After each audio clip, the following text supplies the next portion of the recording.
Good morning. I guess it's actually technically the afternoon, Jorge. Welcome to our podcast today. Yes, thank you for having me. Of course. Paul Harrison, John Rodriguez with iFinance Mortgage, and of course, it's Jorge Macia coming all the way from El Paso, Texas area, real brokerage, and it's a real privilege to have you with us. Oh, thank you. Thank you. It's a blessing to have you guys as well. Thank you. Well, let's get right into it. We want to get to know you a little bit better and be able to send you some referrals. And maybe you can just tell us how did you get started in real estate? I actually came from the medical field. I worked in the healthcare industry for over 10 years, but I wanted like freedom and the chance to build something that was mine. So real estate gave me that opportunity, and the ability to help people navigate has been kind of what kind of got me hooked to real estate. Yeah, I can see that. It just by your personality, it really you seem to have a very people forward approach, and it seems like you really have a love for people. I do. I really enjoy speaking to people. I mean, you get to meet a whole variety of people, so it's awesome.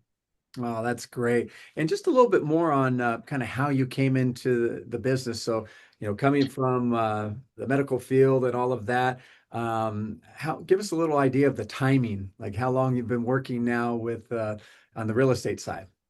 So on the real estate side, I've been in the industry for approximately 8 years. It was shortly after graduating from my undergrad here at UTEP, local university. So, I mean, been in the business for 8 years full time.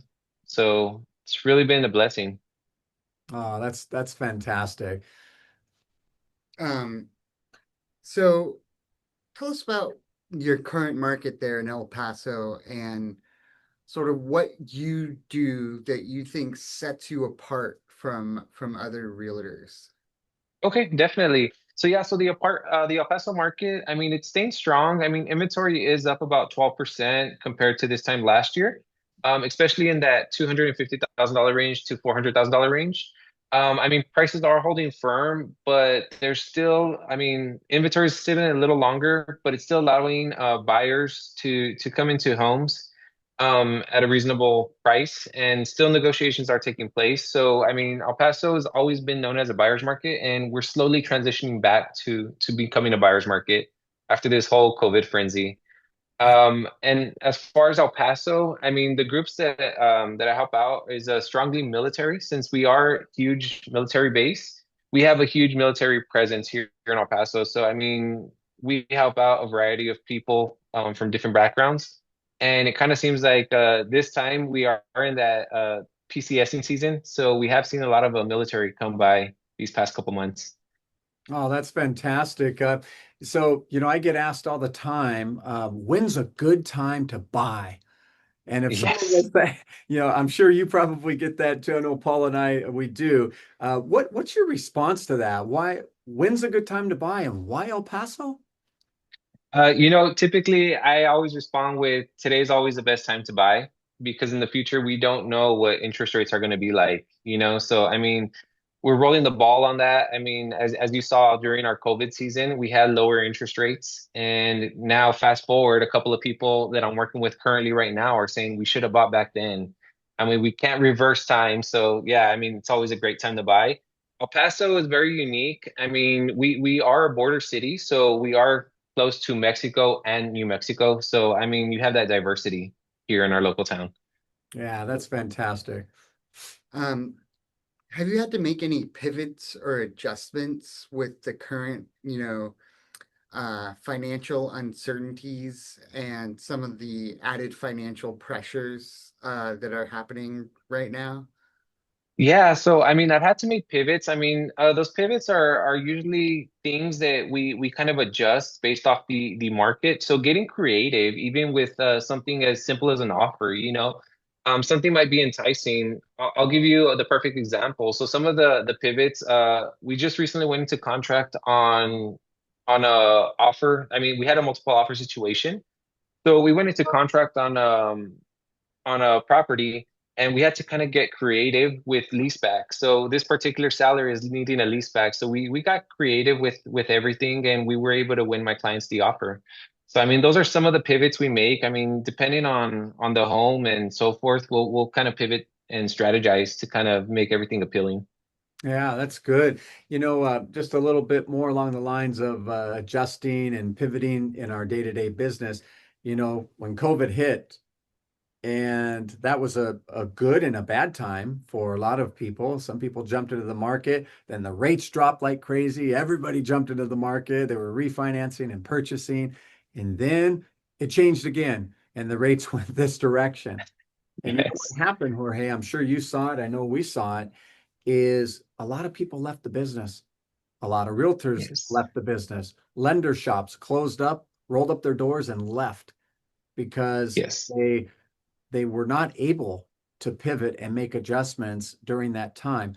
Maybe just a little bit more from you is since you've been in it for 8 years and you've been through these times, what maybe marketing pivots and adjustments did you have to make to keep your business and your pipeline alive?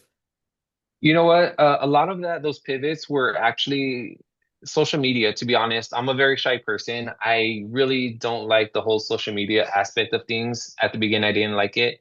I've kind of grown immune to it now, but just getting my face out there kind of helped me pivot with that new approach because during that time, as you can recall, like you mentioned, COVID, we had to pivot to online strategies. So, I mean, people weren't seeing homes in person at that point in time. They were afraid to come out of their homes to look at homes. So, I mean, we had to pivot in that aspect. And actually, that trend has kind of followed along, especially with our military clientele. So, we do have a lot of people that are shopping out of El Paso. We closed on a home, and honestly, my client didn't move into his home till 2 months after he closed on his home. He Wow. saw it for the first time in person, but it's kind of allowed us that ability to kind of pivot and kind of make those adjustments we need to make. Yeah, no, man, that makes a lot of sense. And look what you've been able to accomplish. Those of us that have stayed in the business, where we did pivot and make those adjustments. We went back to our past clients, made sure that they knew we were still here, even though other people had left the business. We're still here, going strong. Do you know anybody we can help? Is there anybody Yes. that's close to you that you trust and you trust us that we can help? Social media was huge, still is. We do a lot of that Yeah. ourselves. So really good to hear that. The question for you, the theme of this podcast is the mindset of a champion. What sets you and me apart? So, with that being said, what does having the mindset of a champion mean to you, Jorge? And how does that impact your daily schedule or routine? Yes, definitely. So to me, it's about consistency and showing up, especially when things aren't easy. As you mentioned, I mean, we go through those struggles. A champion, I mean, having that mindset you don't have to wait for that motivation to create momentum. It's about discipline and action. So putting those forth each day, I mean, it helps you become a champion, I believe, and moving forward and pivoting and so forth. Yeah, I like that. Yeah, that's really well said. And when we think of champions, a lot of times we go to sports analogies, right? Because winning champions usually go hand in hand. And we all have our favorite athletes. One of mine has always been Kobe Bryant because I've met him personally and his family, and I've always had kind of a sweet spot for him. But more than anything, it was his mindset every single day. He woke up earlier than everybody else. He stayed longer at the gym than anybody else. He shot baskets longer than anybody else. He really had the winning mentality every single day. He was intentional about everything he did, and he did it just a little bit longer and better than other people. And when I think of that from a realtor perspective or a lender perspective, what is required for us to be a winner, a champion every single day?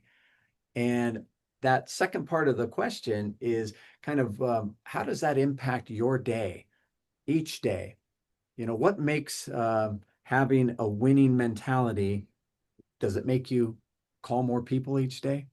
Does it make Yes, call. more posts, Yeah. you know? No, definitely. I mean, so some of those items, I mean, time blocking, I think is very important because you want to make sure that you are focused and you're serving your clients well.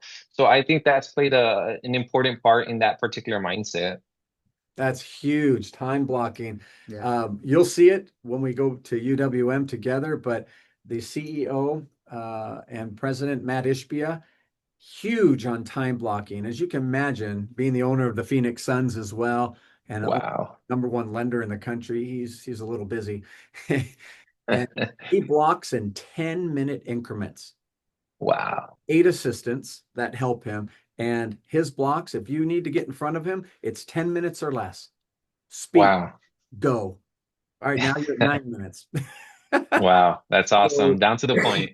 time blocking is something I brought back with me from our last visit a couple months ago because I tended to let my schedule get away from me and dictate me instead of me dictating the schedule.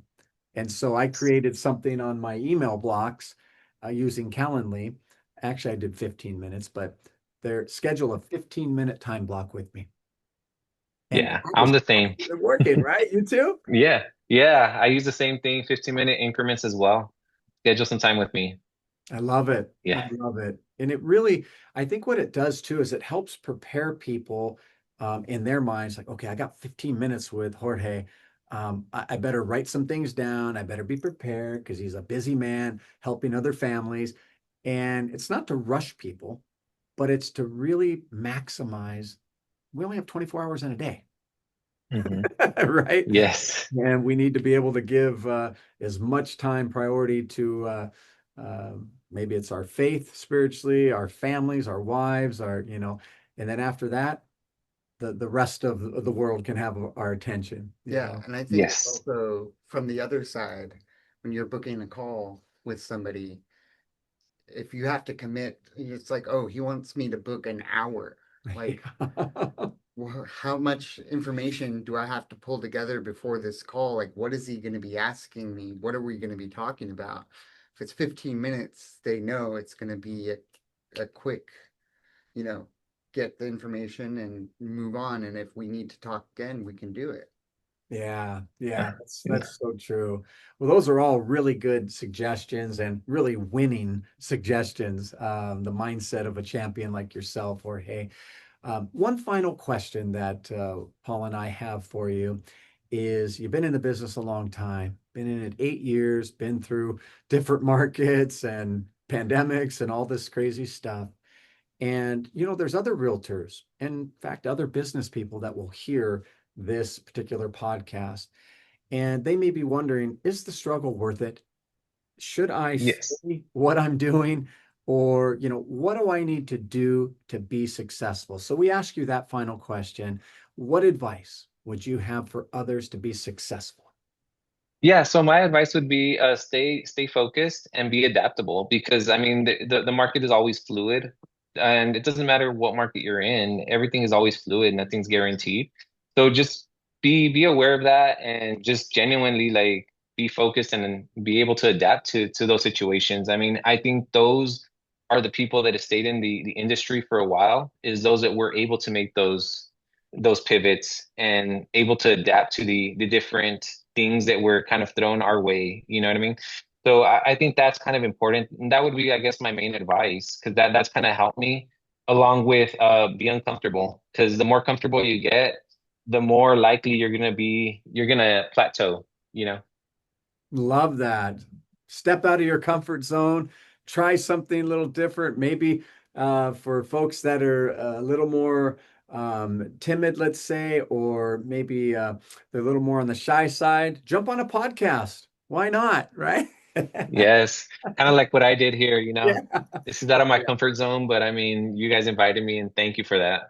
Of course, of course. And maybe I can just add something that advice I would have for other business owners, whether it's a loan officer or realtors, is know your why.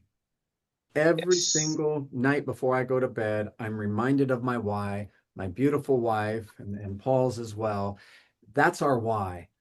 I do what I do every single day intentionally because of my wife and my why.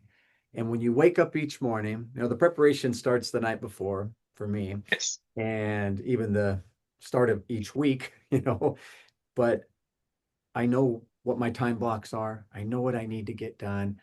I measure myself and I say, I said I was going to make 15 phone calls today or have 5 different unique business conversations.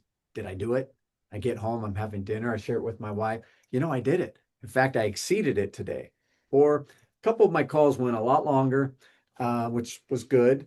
And I didn't achieve my numeric goal, but I'll hit it tomorrow. So it's things like that that help me to set measurable, attainable goals.